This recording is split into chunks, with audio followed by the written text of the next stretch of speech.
자, 모스 전류원, 그 다음에 캐스코드 전류원에 대해서 동작 전압 범위와 출력 저항 등을 공부하겠습니다. 우리가 디스크리트 모스 증폭기 4007 같은 거죠. 4007 같은 것은 그 바이어스를 걸 때 저항을 많이 쓴다. AC 카플링 캡도 사용하고. 근데 집적회로 속에 인티그레이티드 서킷, 집적회로, 그러니까 집적회로 속에 들어가면은 IC죠. 인티그레이티드 서킷. 나무에 새가 있으면은 새 주자죠. 모일 집자다. 집적회로. 별을 어떻게 쌓아뒀나봐. 그러면 이게 적이 되죠. 집적회로.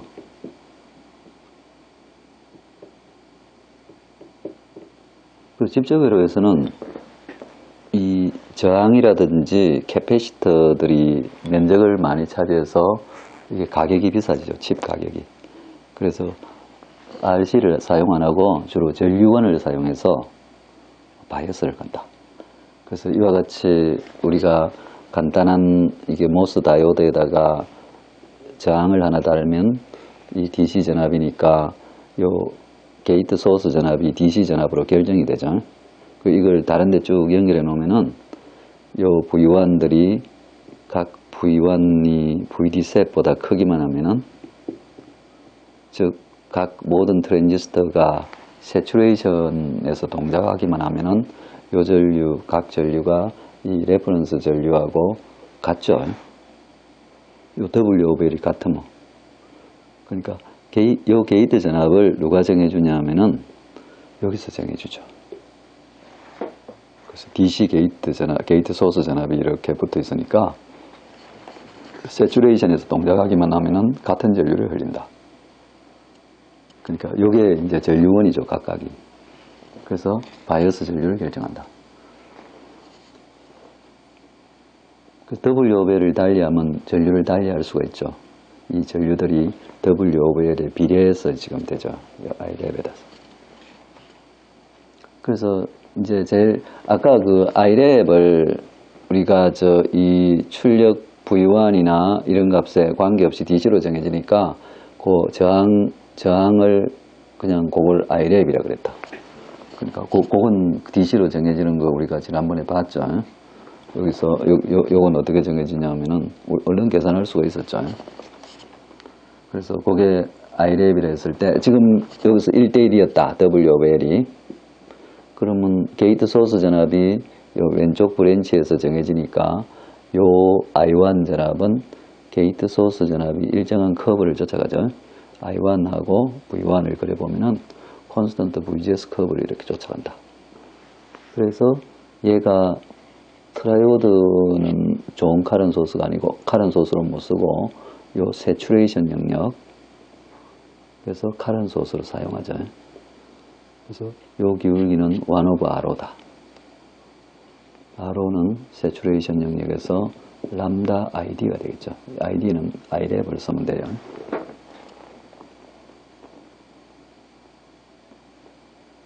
그 다음에 그래서 출력 저항이 스몰 R호라는 거죠. 그래서 우리가 V1이 변해도 크게 변하지는 않죠. 조금 R호 때문에 약간 변하지만. 그래서 카런트 소스로 사용한다.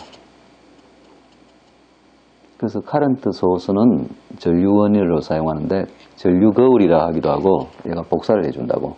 거울처럼. 그러니까 I1이 I랩의 거울이다. 미러다.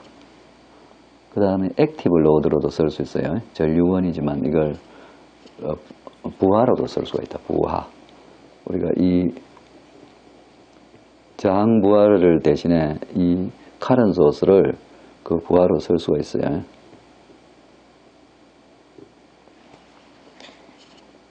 그러니까 트랜지스터 부하라고 액티브라 그러죠. 능동 부하. 그죠? 능동 부하라고 트랜지스터가 능동 소자니까 그죠? 능동 부하다. 트랜지스터 부하라는 거죠. 그러니까 카런 소스에 얘가 트랜지스터예요. M1 증폭기죠. 얘는 M0는 다이오드니까 패시브. 자, 더 좋은 카런 소스는 출력이 변해도 전류가 안 변하면은 좋죠. 더 이상적인 전류원에 가까워졌죠. 그래서 캐스코드 카런 소스를 써서 지금 다이오드를 2개 달고 이렇게 하면은 역시 왼쪽 전압에 의해서 VG1, VG2가 둘 다 DC 전압으로 결정되죠. 뭐 I11 나중에 로우 퀄리티 카런 소스죠. 이걸 R로 바꿔놔도 되죠. I11짜리. 그래서 신호 부여에 무관하게 DC 전압 VG1, VG2를 만들어주는 역할을 하죠. 그렇게 됐을 때 지금 보면은 요 IO는 요 IO하고 같죠. 그래서 M2의 소수 전류하고 M2의 드레인 전류는 같다. 왜? 게이트 전류도 제로고 벌크 전류도 제로니까. 벌크야 뭐 여기 리버스 바이어스 걸려 있으니까 전류가 안 들어가 있죠. 가장 네거티브 포텐셜에 지금 이런 다이오드가 이렇게 쭉 붙어 있죠. 소스 드레인 장전 다이오드. 근데 리버스 바이어스 걸려서 전류가 안 흐르고 게이트도 전류가 안 흐르고 그러면 M2의 소스 전류가 드레인 전류와 같아진다. 그런데 요 전류 M2의 소스 전류는 M1의 드레인 전류와 동일한데 얘 M1 입장에는 게이트 소스가 DC고 이 드레인 소스조차 DC예요. 거의 DC, almost DC 드레인 소스가. 왜 그런가 하면은 M1의 드레인 소스 전압은 지금 VG2라는 DC에서 DC죠. 빼기 M2의 VGS를 빼버리면은 M1의 드레인 소스 전압이죠. 그래서 VO가 변해도 얘는 별로 안 변해요. M2가 세츄레이션에서 동작하기만 하면은 자 우리가 M2가 세츄레이션 동작하기만 하면은 이 전류하고 관계가 있죠. 그래서 나중에 결국 전류가 일정한데 전류가 일정한 관계로 VGS도 잘 안 변해요. 뭐 채널 랭스 모듈레이션에서도 조금밖에 안 변하고 얘는 뭐 별로 크게 영향이 없고 기본적으로 그래서 이 채널 랭스 영향이 나중에 스몰 R로부는 1 영향을 줘요. 근데 얘 게이트 소스에 영향을 미친 것은 GM이에요. 그래서 GM이 스몰 R보다 훨씬 크죠. 이 세츄레이션 영역에서는. 그래서 나중에 보면은 여기서 VO가 변하면은 요 드레인 소스 전압은 나중에 보면은 이 GMR분의 VO 정도로 변해요. GMR. 굉장히 GMR가 크니까 요 변동이 아주 작고 거의 DC라는 거죠. 결국 이런 캐스코드 구조를 하면은 얘도 거의 DC가 된다는 거예요. 드레인 소스 M1의 드레인 소스 전압도 거의 일정. 게이트 소스는 원래부터 일정 DC. 그러니까 이 자기의 드레인 전류 M1의 드레인 전류는 VO에 무관하게 일정한다. 그걸 M2가 그냥 복사를 해가 저 위로 가져갔으니까 IO도 거의 일정하다. 얘도 일정하다. 일정. constant, almost constant IO도.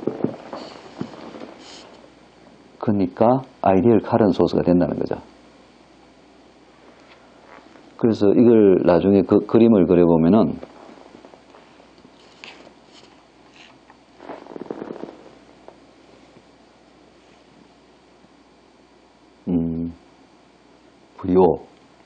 IO 그림을 그리면요. 얘들이 다 세츄레이션에서 동작해야 돼요. 그래야 이 얘기가 성립을 하게 되죠. 그래서 그걸 다 그리면은 요런 거의 직선인 게 나와요. 시뮬레이션에 보면. 그래서 요게 어딘가 하면은 요게 VGS 빼기 VTH예요. VGS가 어디냐면은 얘가 VGS죠. VGS. 그런데 지금 요 입장은 뭐냐면 VG2는 지금 요 VG1에다가 다시 자기 VGS를 했는데 얘 스레시홀드 전압이 좀 커요. 이렇게 붙어 있어가지고 백바이어스 때문에 스레시홀드 전압이 좀 커요. 그래서 VG2는 요 VG 그러니까 여기서 보면은 VGS 빼기 VTH는 동일해. 왜냐면 전류가 같아야 되니까 그죠? 트라이오드에서. 근데 스레시홀드 전압이 여기 제로 어쨌든 요건 동일한데 밑에 있는 M1의 스레시홀드 전압하고 M2의 스레시홀드 전압을 합쳐놔야 돼요.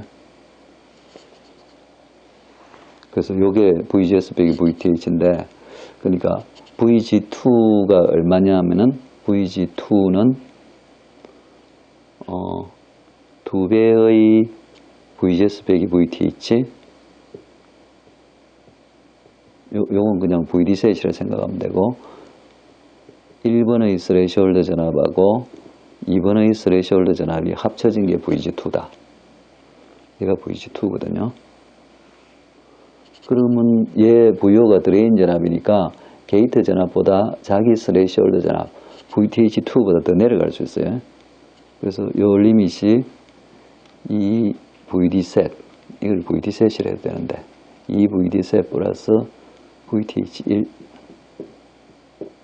그거보다 커야 비로소 이 M2도 세츄레이션 여기는 M1도 세츄레이션 그래서 IO가 일정하게 되죠. VO에 무관하게. 요 사이는 어떤 영역이냐면은 M1은 세츄레이션 M2는 트라이오드예요. 트라이오드. 요즘은 둘 다 트라이오드. M1도 둘 다 트라이오드. 그래서 요게 따져보면 1 오브 R호가 돼요. 1 오브 R호.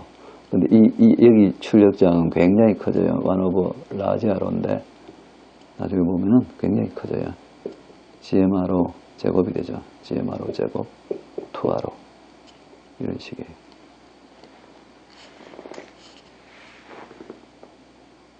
굉장히 커지니까 플랫하게 되는 거죠.